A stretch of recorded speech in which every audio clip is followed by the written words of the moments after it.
অবগত আছেন,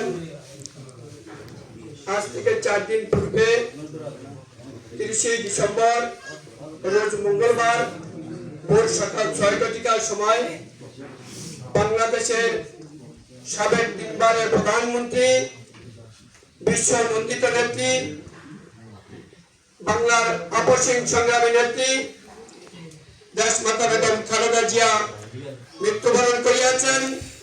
ইন্না লিল্লাহি ওয়া ইন্না ইলাইহি রাজিউন। 31 ডিসেম্বর জাতীয় সংসদ ভবন মাননীয় সহ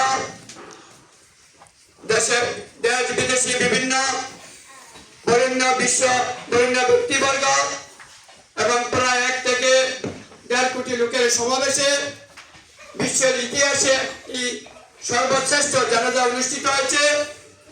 আমাদের সেই দেশ বরেণ্য দেশমাতা বেগম খালেদা জিয়ার রুহের মাগফিরাত কামনা করে আপনাদের কাছে সকলের কাছে দোয়া প্রার্থনা করছি।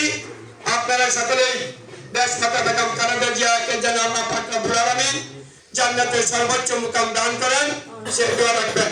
পাশাপাশি তারই ছেলে জ্যেষ্ঠ পুত্র জনাব তারেক রহমান যেন শহীদ রাষ্ট্রপতি জিয়াউর রহমান এবং দেশমাতা বেগম খালেদা জিয়ার আদর্শকে অনুপ্রাণিত করে আগামী দিনে রাষ্ট্রকে সুসংগঠিত ভাবে তাদের দেখানো পথে এবং উনি 25 ডিসেম্বর বাংলার জনতার সামনে তারেক রহমান বলেছিলেন স্বদেশ প্রত্যাবর্তনের ভাষণে উনি আখির জামানা নবী হযরত মুহাম্মদ মুস্তাফা সাল্লাল্লাহু আলাইহি সাল্লামের অনুকরণ করে তার দেখানো পথে আগামী দিনে রাষ্ট্র পরিচালনা করবেন।